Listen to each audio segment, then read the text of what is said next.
Hello दोस्तों, नमस्कार। स्वागत है आपका अपने YouTube channel soft study GK GS में। आज का वीडियो काफ़ी महत्वपूर्ण होने वाला है। ये ज्ञान बिंदु के लास्ट सेट में से एक है और काफ़ी महत्वपूर्ण प्रश्न यहाँ पे देखने को मिले हैं। इसके बाद मैं आपको प्रीवियस जो एग्जाम हुए हैं बिहार एसएससी सीजीएल के 2015 में, 2016 में, उसके महत्वपूर्ण प्रश्न को लेकर आऊँगा कि किस तरह से एग्जाम से पहले आपको थोड़ा सा आइडिया और भी मिल जाएगा कि किस तरह के प्रश्न एग्जाम में पूछे जाते हैं बिहार एसएससी सीजीएल के द्वारा, यानी बीपीएसएससी के द्वारा किस तरह से ये प्रश्न पूछे जाते हैं। वो भी वीडियो आपके लिए महत्वपूर्ण होगा, तो वीडियो को ज़्यादा से ज़्यादा अपने दोस्तों में ग्रुप में शेयर कीजिएगा और चैनल को सब्सक्राइब करते रहिएगा।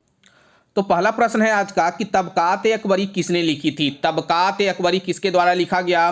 तो यह लिखा गया निजामुद्दीन अहमद के द्वारा यह पुस्तक लिखा गया। इसके अलावा आपको याद रखना होगा कि अब्बास ए शेरवानी के द्वारा कौन सी पुस्तक लिखी गई थी? यह लिखी गई थी तोहफा ए अकबर शाही या तारीख ए शेर शाही। इस तरह से प्रश्न आपको एग्जाम में पूछे जाएंगे। अबुल फजल के द्वारा तो सभी को पता होगा अकबरनामा लिखा गया था। बाबर के द्वारा आपको याद रखना होगा बाबरनामा या तुजुके बाबरी, जो कि तुर्की भाषा में लिखी गई थी। गुलबदन बेगम के द्वारा हुमायूं नामा, और ये सारे चीज़ों को आपको याद रखना होगा। वहीं दारा सिकोह के द्वारा मज्जम उल बहरीन लिखा गया था। ये महत्वपूर्ण पुस्तक जो आपके एग्जाम में पूछे जाते हैं।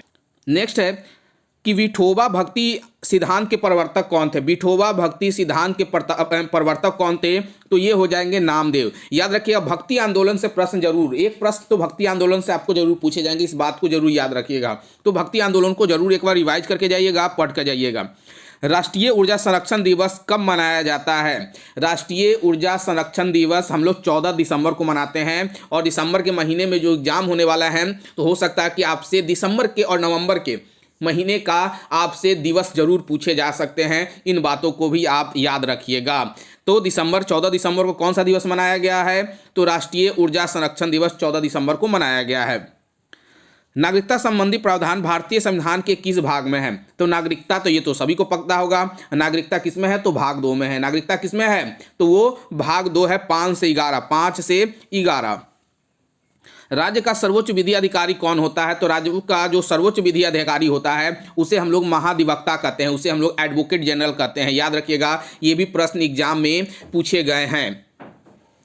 हाल ही में कौन सा राज्य बालिका पंचायत शुरू करने वाला देश का पहला राज्य बन गया है? योजनाएं से प्रश्न जरूर पूछे जाएंगे। तो देखिए यहाँ पे किस तरह से प्रश्न को सेट किया गया है, टॉपिक वाइज प्रश्न दिया है। ये सब टॉपिक को आपको देख के जाना होगा। तो हाल ही में बालिका पंचायत जो शुरू करने वाला जो राज्य हो जाएगा वो हो जाएगा गुजरात। ऑप्शन नंबर आपका यहाँ पे सही हो जाएगा। निम्नलिखित राज्यों में से कौन सा राज्य बांग्लादेश से अपनी सीमा नहीं बनाता है? बांग्लादेश से अपनी सीमा कौन नहीं बनाता है? आपको याद रखना है कि बांग्लादेश से कौन कौन सा राज्य सीमा बनाता है। तो आपको 5 राज्य याद रखने होंगे। कौन कौन? अ में मित्री, जो अनुच्छेद जो 6 में दिया गया था, अनुसूची जो 6 में दिया गया था, अ में मित्री याद रखिएगा। अ में मित्री में का असम, मेघालय, मिजोरम, त्रिपुरा, और एक जो हो जाएगा बांग्लादेश किससे अलग हुआ है? पश्चिम बंगाल से अलग हुआ है। तो ये 5 राज्यों को याद रखिएगा। तो यहाँ पे देखिए असम भी है, मेघालय भी है, मिजोरम भी है। तो क्या ऑप्शन हो जाएगा यहाँ पे? तो ऑप्शन नंबर आपका डी सही हो जाएगा। ऑप्शन नंबर डी, नागालैंड जो है वह बांग्लादेश से नहीं मिलता है। मंगलुरु से कन्याकुमारी तक का तटीय क्षेत्र को क्या कहा जाता है? मंगलुरु से कन्याकुमारी तक का तटीय क्षेत्र को हम लोग क्या कहते हैं? इसे हम लोग मलाबार तट कहते हैं। इसे हम लोग क्या बोलते हैं? हम लोग मलाबार तट कहते हैं। अप्रैल 2022 में फ्रांस स्थित रिपोर्टर्स विदाउट बॉर्डर्स द्वारा वार्षिक विश्व प्रेस सूचकांक, याद रखिएगा ये बात, वर्ल्ड प्रेस सूचकांक, स्वतंत्रता सूचकांक 2022 जारी किया गया। यहाँ पे बताना है कि कौन सा कथन सत्य है। तो इस सूचकांक में कुल 180 देश शामिल थे। बिल्कुल ये सही दिया गया है, कुल 180 देश थे। और नॉर्वे जो है वो शीर्ष पे था, ये भी सही दिया है। और भारत का स्थान देखिए कितना पीछे है, भारत 150 नंबर पे है। भारत पर्यावरण में 180 नंबर पे है। और वहीं पे प्रेस स्वतंत्रता सूचकांक में भारत 150वें स्थान पे है। तो यहाँ पे 9 का ऑप्शन नंबर डी सही हो जाएगा। उपयुक्त में से सभी हो जाएगा। याद रखिएगा कि आपको सूचकांक से एक प्रश्न जरूर पूछे जाएंगे। प्रधानमंत्री उज्ज्वला योजना की शुरुआत कब हुई थी? प्रधानमंत्री उज्ज्वला योजना की शुरुआत कब हुई थी? 2016 में हुई थी। उज्ज्वला योजना की शुरुआत 2016 में हुई थी। मीमांसा या पूर्व मीमांसा दर्शन के प्रतिपादक कौन थे? तो इसके जो प्रतिपादक हो जाएंगे, ये प्रश्न प्रीवियस सेट में भी पूछा गया है, मिस जैमिनी हो जाएंगे, याद रखिएगा जैमिनी हो जाएंगे। और उत्तर मीमांसा का आपसे पूछा जाएगा तो वो हो जाएगा बदरायन हो जाएगा, बादरायन। बरिंद्र कुमार घोष के क्रियाकलापों ने एक गुप्त क्रांतिकारी संगठन को बंगाल में जन्म दिया। ये बंगाल में जो जन्म दिया, ये किस को दिया? तो अनुशीलन समिति को। अनुशीलन समिति का ये बंगाल में क्या किया गया था? गठन किया गया था। इस बातों को आपको याद रखना होगा।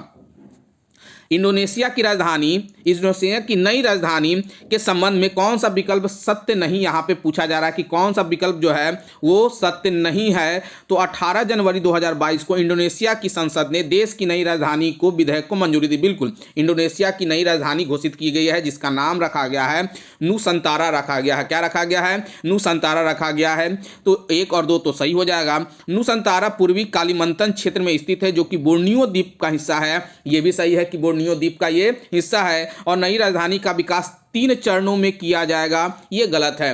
नई राजधानी का जो विकास है वो 5 चरणों में किया जाएगा। कितने चरणों में? 5 चरणों में किया जाएगा। इसका जो पहला चरण होगा वो 2022 से 2024 के बीच होगा और लास्ट वाला जो चरण होगा वो 2045 में होगा। क्वेश्चन नंबर 14 है कि सूची 1 को सूची 2 से सुमेलित कीजिए और सूचियों के नीचे दिए हुए कूट का प्रयोग करते हुए सही उत्तर का चयन कीजिए। तो यहाँ पे दिया गया है कि पार्टी दिया गया है, उसके हो सकता है संस्थापक दिए गए हैं, तो याद रखना होगा आपको। और साथ ही साथ ये भी याद रखना होगा कि ये हुआ कब था, ईस्वी भी आपको। तो गदर पार्टी की स्थापना कब हुई थी? 1913 में हुई थी, याद रखिएगा 1913 में लाला हरदयाल के द्वारा। उसके बाद हो गया लाहौर षड्यंत्र, जो हो जाएगा वो जतिन दास हो जाएगा। लाहौर षड्यंत्र जतिन दास 1929 हो जाएगा। आपको अरेंज करने के लिए एग्जाम में पूछे जाते हैं। काकोरी षड्यंत्र क्या हो जाएगा आपका? तो वो हो जाएगा राम प्रसाद बिस्मिल्ला। काकोरी षड्यंत्र क्या हो जाएगा? राम प्रसाद बिस्मिल्ला। और ये हो जाएंगे बिस्मिल्ला नहीं, बिस्मिल हो जाएगा, ये 1925 में हो जाएगा। और चटगांव शस्त्रागान जो सूर्यसेन के द्वारा हुआ था ये 1930 में हुआ था। तो ये सारे ईयर और इनके जो संस्थापक है, ये जो कार्यकर्ता है जिन्होंने ये घटना किया, उसको आपको याद रखना होगा।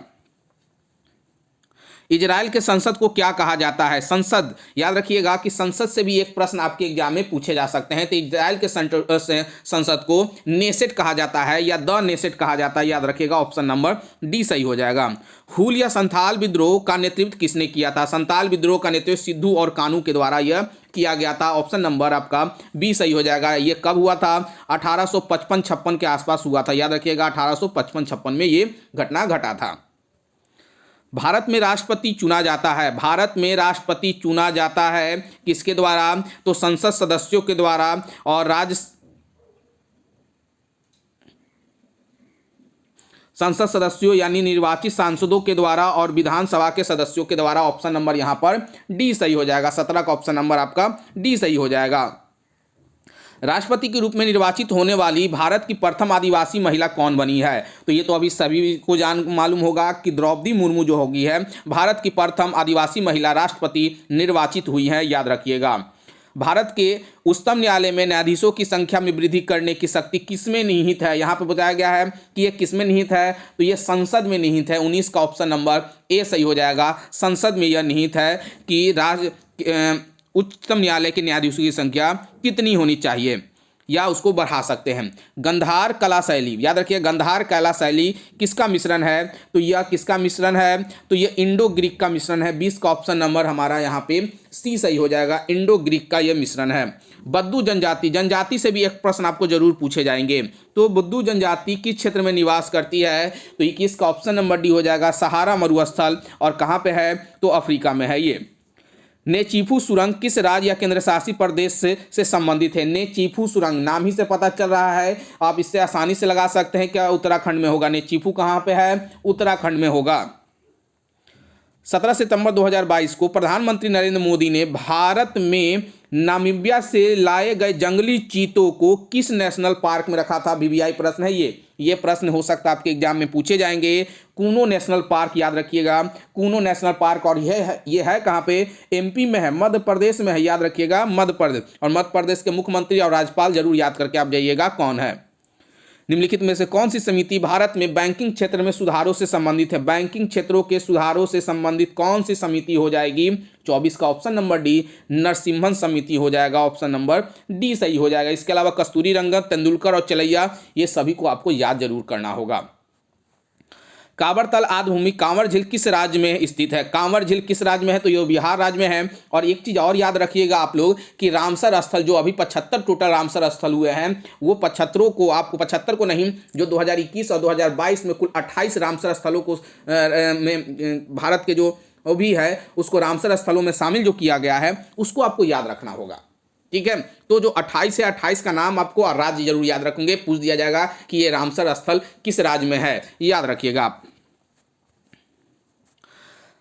22वें आईफा अवार्ड से संबंधित निम्न कथनों पर भी विचार कीजिए। 22वां आईफा अवार्ड पूछा जा रहा है, यह अबू धाबी में हुआ यानी यूएई में हुआ, बिल्कुल ये सही दिया जा रहा है। 3 से 4 जून के मध्य हुआ था और इसमें फिल्म शेरशाह को सर्वश्रेष्ठ फिल्म का पुरस्कार दिया गया, ये भी सही दिया गया है। विक्की कौशल को सर्वश्रेष्ठ अभिनेता का पुरस्कार दिया गया है, ये भी सही है। और कीर्ति सेनन को सर्वश्रेष्ठ अभिनेत्री का पुरस्कार दिया गया है, ये भी कथन जो है वो सही दिया गया है। तो क्या सही जवाब हो जाएगा यहाँ पे? तो 26 का ऑप्शन नंबर डी उपयुक्त में से सभी हो जाएगा। भारत में शिक्षा के क्षेत्र में वास्तविक प्रयास ईस्ट इंडिया कंपनी के द्वारा किस अधिनियम के तहत शुरू किया गया था? तो यह किस अधिनियम के तहत शिक्षा की शुरुआत की गई थी? 1813 के चार्टर अधिनियम के तहत। 1813 के चार्टर अधिनियम के तहत 27 का ऑप्शन नंबर बी सही हो जाएगा। बॉम्बे स्टॉक एक्सचेंज ने अपने पहले नए अध्यक्ष को किसके नियुक्त किया गया? बॉम्बे स्टॉक एक्सचेंज जो एशिया का सबसे बड़ा स्टॉक एक्सचेंज है, याद रखिएगा। और यह कहाँ, इसके अध्यक्ष किसे नियुक्त किया गया है? तो 28 का ऑप्शन नंबर आपका सी हो जाएगा। एस मुंद्रा हो जाएंगे, एस मुंद्रा हो जाएंगे। अनुसूचित जाति तथा अनुसूचित जनजाति को किस अनुच्छेद के अंतर्गत मौलिक अधिकार, आर्थिक, राजनीतिक, सामाजिक, सांस्कृतिक अधिकार दिया गया है? तो हो जाएगा ऑप्शन नंबर डी 17 अनुच्छेद 17 के तहत यह क्या दिया गया है? अधिकार दिया गया है, जिसे हम लोग अविस्ता का अधिकार बोलते हैं हम लोग। निम्नलिखित में से किस राज्य में विधानमंडल का ऊपरी सदन या विधान परिषद नहीं है? तो ऊपरी मंडल यानी विधान परिषद किस राज्य में नहीं है, यहाँ पे पूछा जा रहा है। आपको नाम याद रखना होगा। 6 राज्यों में विधान परिषद है। 6 राज्यों ऊपर से आते जाइए तो उत्तर प्रदेश, बिहार दोनों जगह है। उसके बाद आपका आ जाएगा महाराष्ट्र आ जाएगा, आपका तीसरे नंबर पे महाराष्ट्र हो जाएगा। उसके बाद आपका कर्नाटक हो जाएगा चौथे नंबर पे, और तमिलनाडु आंध्र प्रदेश और तेलंगाना ही होगा, ये आपका 6 हो जाएगा। तो यहाँ पे जो हो जाएगा ऑप्शन नंबर बी पश्चिम बंगाल में नहीं है। याद रखिएगा, विधान परिषद जो है वो पश्चिम बंगाल में नहीं है, यानी ऊपरी सदन पश्चिम बंगाल में नहीं है। तो 6 राज्यों को जरूर याद रखना होगा। जून 2022 में किस राज्य में सुरक्षा मित्र योजना शुरू की गई है? सुरक्षा मित्र योजना किस राज्य के द्वारा शुरू किया गया है? ऑप्शन नंबर ए हो जाएगा, केरल के द्वारा यह शुरू किया गया है। किस राज्य के द्वारा? केरल के द्वारा। यूक्रेन की सीमा किन किन देशों से मिलती है? तो यूक्रेन की सीमा ये सभी देशों से मिलती है, मोल्डोवा, हंगरी, स्लोवाकिया। और यूक्रेन की राजधानी आपको याद रखना होगा, अभी करंट अफेयर में काफ़ी महत्वपूर्ण प्रश्न हो सकते हैं। कीव होगा ये क्या होगा? यूक्रेन की राजधानी जो हो जाएगी वो कीव होगी। याद रखिएगा, क्या? कीव।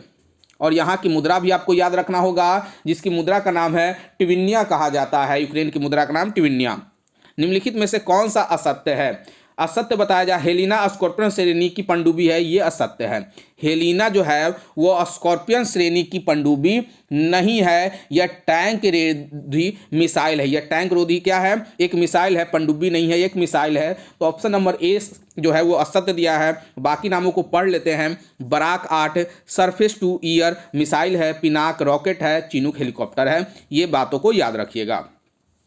गोपाल हरि देशमुख का उपनाम क्या है? उपनाम से भी प्रश्न पूछे जाते हैं। तो इनका नाम है लोकहितवादी। लोकनायक किसे कहा जाता है? जयप्रकाश नारायण को। लोक कमान बाल गंगाधर तिलक। और देश नायक किसे कहा जाता है? तो याद रखिएगा, देश नायक जो कहा जाता है वो सुभाष चंद्र बोस को कहा जाता है। पुस्तक साइंस बिहाइंड सूर्य नमस्कार का विमोचन किसके ने किया था? बोला है कि साइंस बिहाइंड द सूर्य नमस्कार। तो याद रखिएगा ऑप्शन नंबर यहाँ पर ए सही हो जाएगा। 35 का ऑप्शन नंबर ए सही हो जाएगा। मजुमपारा महेंद्र भाई कालू भाई हो जाएंगे। बिहार में किसान आंदोलन का नेतृत्व किसने किया था? तो स्वामी सहजानंद के द्वारा बिहार में किसान आंदोलन का नेतृत्व 1929 में किया गया था। मॉन्टेग्यू चेम्सफोर्ड प्रस्ताव किससे संबंधित है? तो यह किससे संबंधित है? तो संवैधानिक सुधार से संबंधित है। 37 का ऑप्शन नंबर डी हो जाएगा, संवैधानिक सुधार से। और ये हुआ कब? 1919। INS विक्रांत से संबंधित निम्न कथनों पर विचार कीजिए। यह भारत का पहला स्वदेशी विमान वाहक पोत है। ये याद रखिएगा, ये सही दिया गया है। और 2022 यानी 2 सितंबर 2022 को रक्षा मंत्री राजनाथ सिंह ने कोच्चि में इसे राष्ट्र को समर्पित किया। याद रखिएगा कि राजनाथ सिंह ने इसे समर्पित नहीं किया। इसे समर्पित किसके द्वारा किया गया है? तो प्रधानमंत्री नरेंद्र मोदी के द्वारा राष्ट्र को इसे समर्पित किया गया है। तो केवल एक सही हो जाएगा।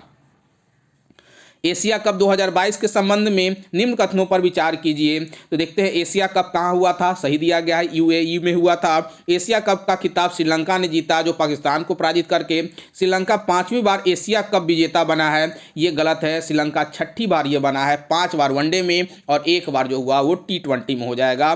तो यहाँ पे पूछा जा रहा है कि कौन सत्य है, तो बताया जाएगा कि 1 और 2 जो हो जाएगा 39 का C सही हो जाएगा।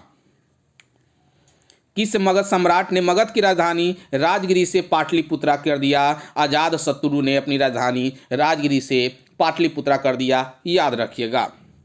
कथन ए, सूचना प्रौद्योगिकी भारत में बहुत तेजी से क्रियाकलाप का एक अति महत्वपूर्ण विषय क्षेत्र बनती जा रही है। ये क्या दिया गया है? बिल्कुल सत्य दिया गया है। सॉफ्टवेयर देश के महत्वपूर्ण निर्यातों में से एक है और भारत का हार्डवेयर बहुत सशक्त आधार है। तो ये भारत का हार्डवेयर जो होगा वो सशक्त आधार नहीं है। तो ऑप्शन नंबर यहाँ पर जो 1 जो होगा वो सत्य होगा, परंतु R जो होगा वो गलत होगा। तो ऑप्शन नंबर C सही हो जाएगा। ऑप्शन नंबर 41 का C सही हो जाएगा।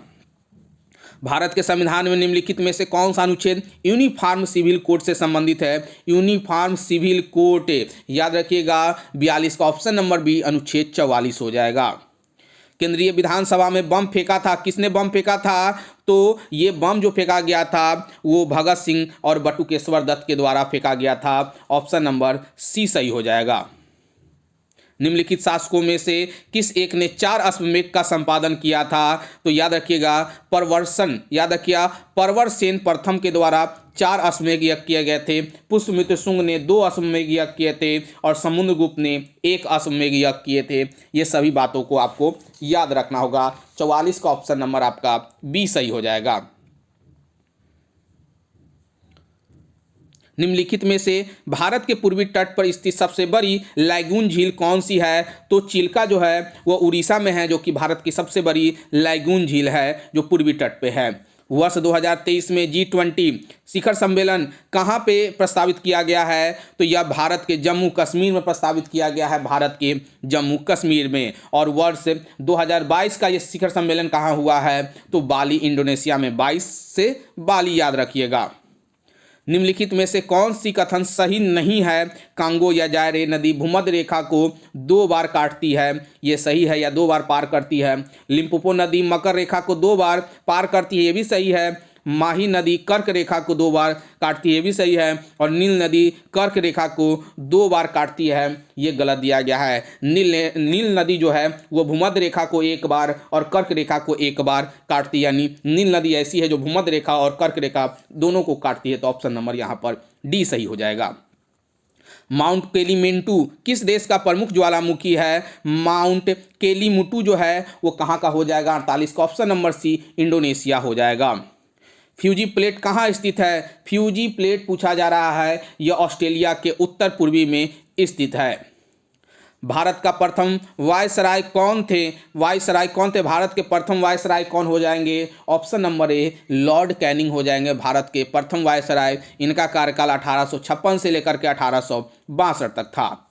सांस लेने में ऐच्छिक क्रियाओं के लिए इम्पल्स प्रारंभ होता है किसके द्वारा? मेडुला के द्वारा या मेडुला से हो जाएगा। किसने इलेक्ट्रॉन के पथ पर दीर्घवृत्तीय कक्षाओं का प्रवेश कराकर बोर मॉडल को रूपांतरित किया था? तो ऑप्शन नंबर सी हो जाएगा, सोमरफील्ड ने यह कार्य किए थे। पक्सिनिया ग्रैमिनी से कवक से डैश होता है, तो ये गेहूं के ब्लैक रस्ट से होता है, गेहूं में ब्लैक रस्ट से होता है। निम्न दिए गए धातुओं में से कौन से सबसे कम अभिक्रियाशील है? याद रखिएगा, रिएक्टिविटी सीरीज से प्रश्न आपको साइंस में पूछे जाएंगे। तो ऑप्शन नंबर यहाँ पर ए सही हो जाएगा। इन चारों में सबसे कम अभिक्रियाशील जिंक हो जाएगा। वस्तु से बड़ा आभासी प्रतिबिंब बनता है। वस्तु से बड़ा आभासी प्रतिबिंब किसमें बनेगा? अवतल दर्पण में बनेगा। जब वस्तु कहाँ पे होगा? फोकस और पोल के बीच में होगा। फोकस और पोल के बीच में होगा। तो निम्न में से किस ग्लैंड को ग्लैंड ऑफ इमरजेंसी कहा जाता है? ग्लैंड ऑफ इमरजेंसी किसे कहा जाता है? ये कहा जाता है एड्रिनल ग्रंथ को। एड्रिनल ग्रंथ को ग्लैंड को बोल सकते हैं। डीएनए फिंगरप्रिंट्स पैतृत्व स्थान तथा बलात्कार में अपराधियों की पहचान हेतु महत्वपूर्ण परीक्षण बन गया है। बिल्कुल ये सही दिया है। डीएनए फिंगरप्रिंट से हम लोग किसी के माता पिता का पता लगा सकते हैं और अपराधियों का भी पता लगाया जा सकता है। डीएनए परीक्षण हेतु बाल, सूखे रक्त, वीर सूक्ष्म नमूने पर्याप्त होते हैं। यानी कहने का मतलब है कि इससे नमूने यानी बाल से भी, सूखे से भी और रक्त से भी हम लोग डीएनए का पता लगा सकते हैं। तो दोनों कथन जो है वो सत्य दिया गया है। ऑप्शन नंबर ए हो जाएगा। एक कथन तथा यहाँ पे बी ऑप्शन छूटा हुआ है। ए तथा बी सही हो जाएगा। किसी पिंड का भार होता है, किसी पिंड का भार ध्रुवों पे सबसे अधिक होगा। ध्रुव पे पिंड का भार क्या होगा? सबसे अधिक होगा। निम्नांकित में से पृष्ठ तनाव का विमीय सूत्र बताना है। पृष्ठ तनाव यानी सरफेस टेंशन का हो जाता है और इसका जो सूत्र होता है फोर्स बटा लेंथ होता है। याद रखेगा, फोर्स बटा लेंथ। और फोर्स को हम लोग क्या बोलते हैं? Mass into acceleration. और मास का हो जाता है m और एक्सेलरेशन को हम लोग फार्मूला बोलते हैं मीटर पर सेकेंड स्क्वायर, यानी मीटर यानी लेंथ का स्क्वायर हो जाएगा आपका, याद रखिएगा। और मीटर पर सेकेंड स्क्वायर होगा पर सेकेंड, सॉरी मीटर यानी लेंथ हो जाएगा यहाँ पे, और सेकंड का हो जाएगा सेकंड स्क्वायर हो जाएगा, यानी पावर में -2 हो जाएगा। एल से एल आपका यहाँ पर कट जाएगा, तो क्या सिर्फ बच जाएगा? मीटर पर सेकंड स्क्वायर हो जाएगा, यानी एल एम टी पे पावर -2 हो जाएगा। एल्युमिनियम को जंग से बचाने के लिए इसकी सतह पर एल्युमिनियम यानी ऑक्साइड की एक मोटी परत का निर्माण प्रक्रिया क्या कहलाती है? ये प्रीवियस वीडियो में था, एनोडीकरण कहलाता है। ये महत्वपूर्ण प्रश्न है कि अभिसारी लेंस की फोकस दूरी बैंगनी, हरा और लाल रंगों के लिए ज्ञात किया जाता है। यदि क्रमशः यहाँ देखिए, यहाँ पे बताया गया है फोकस दूरी यानी फोकस लेंथ V से हो गया वायलेट, G से ग्रीन और R से रेड, और इसके बीच में संबंध बताना है। तो याद रखिएगा कि रेड का जो फोकस दूरी होता है वो सबसे ज़्यादा होता है और वायलेट का जो फोकस दूरी होता है वो सबसे कम होता है। तो ऑप्शन नंबर यहाँ पे सी सही हो जाएगा। वायलेट का कम और रेड का फोकस दूरी सबसे ज़्यादा। क्लोरीन अणु में निम्न में से कौन सा बंधन उपस्थित होता है? तो कौन बंधन उपस्थित होता है? एकल संयोजिक बंधन होता है, एकल। सबसे पहले बनने वाला प्राथमिक जाइलम तत्व कौन सा है? तो याद रखिएगा प्रोटोजाइलम कहता जाता है। जो सबसे पहले प्राथमिक जाइलम जो बनता है वो प्रोटोजाइलम कहलाता है। जाइलम के 4 रूप होते हैं, जिसमें से चारों को आपको याद रखना होगा। निम्नलिखित में से कौन सबसे बड़ी ज्ञात कोशिका है? तो सबसे बड़ी ज्ञात कोशिका का नाम हो जाएगा शुतुरमुर्ग का अंडा हो जाएगा। निम्न यौगिकों में से किसका जलीय विलयन विद्युत धारा का सबसे अच्छा सुचालक है? तो याद रखिएगा हाइड्रोक्लोरिक एसिड का जो विद्युत धारा है वो सबसे अच्छा सुचालक हो जाएगा। निम्न में से कौन सा एक यौगिक पेरोक्साइड है? तो बैरियम डाइऑक्साइड को हम लोग पेरोक्साइड भी कहते हैं। एक विशेष लौह तार का विद्युत प्रतिरोध R है। यदि इसकी लंबाई और त्रिज्या को दोनों को दुगना कर दिया जाए तो क्या हो जाएगा? तो रजिस्टेंस बराबर रजिस्टिविटी, याद रखिएगा, into L by pi R² हो जाता है। ये रेजिस्टेंस का सूत्र होता है। जब रेडियस को डबल करेंगे तो ये 4 हो जाएगा और लेंथ को डबल करेंगे तो ये 2 हो जाएगा, और 2 से 4 1/2 यानी हाफ में हो जाएगा। तो 67 का ऑप्शन नंबर ए जो होगा वो सही हो जाएगा। ए में क्या दिया गया है? तो प्रतिरोध का मान आधा हो जाएगा और विशिष्ट प्रतिरोध का मान अपरिवर्तित रहेगा, यानी रजिस्टिविटी का वैल्यू में कोई बदलाव नहीं आएगा। तो 67 का ऑप्शन नंबर यहाँ पर क्या सही हो जाएगा? ऑप्शन नंबर यहाँ पे 67 का 1 सही हो जाएगा। 67 का ऑप्शन नंबर 1। परमाणुओं में बोर मॉडल के अनुसार क्या होता है, यहाँ पे पूछा जा रहा है। तो याद रखिएगा कि कल्पना की जाती है कि इलेक्ट्रॉन का कोणीय संवेग याद रखिएगा प्लैंक कांस्टेंट का 2/पाई सरल गुणांक हो जाएगा। ऑप्शन नंबर आपका डी सही हो जाएगा। निम्न में से उर्वरक क्रांति से कौन सा रंग संबंधित है? तो भूरा जो रंग है वो उर्वरक क्रांति से जुड़ा हुआ है। एक ग्लास पट्ट से गुजरने पर प्रकाश किरण पुंज पर पार्श्विक विस्थापन निम्न पर निर्भर करता है। वो किस पर निर्भर करता है? तो आपतन कोण और ग्लास पट्ट की मोटाई दोनों पर निर्भर करता है। केला का पीएच मान कितना होता है? पीएच मान से आपसे एक प्रश्न जरूर पूछे जाएगा, तो इसका जो वैल्यू होगा वो होगा 5.2 हो जाएगा। ऑप्शन नंबर सी सही हो जाएगा। नेक्स्ट है, निम्न में से कौन सी गैर अपचायक शुगर है? तो सुक्रोज जो हो जाएगा वो गैर अपचायक शुगर है। एस्बेस्टस कारखानों में काम करने वाले मनुष्य वायु प्रदूषण के शिकार बनते हैं। उनके शरीर का सबसे अधिक प्रभावित होने वाला अंग कौन हो जाएगा? तो ऑप्शन नंबर सी सही हो जाएगा, फेफड़ा प्रभावित होगा। निम्नलिखित में से कौन सा रोग उसके जीव के कारक के बारे में सही नहीं है? तो याद रखिएगा हैजा इन्फ्लुएंजा के द्वारा होता है, ये सही नहीं है। हैजा जो होता है वो कोलेरी यानी विब्रियो क्लोरी के द्वारा होता है। बाकी सारे चीज़ सही दिए गए हैं। टीबी माइकोबैक्टीरियम के द्वारा होता है। मलेरिया प्लाज्मोडियम और एड्स HIV से होता है।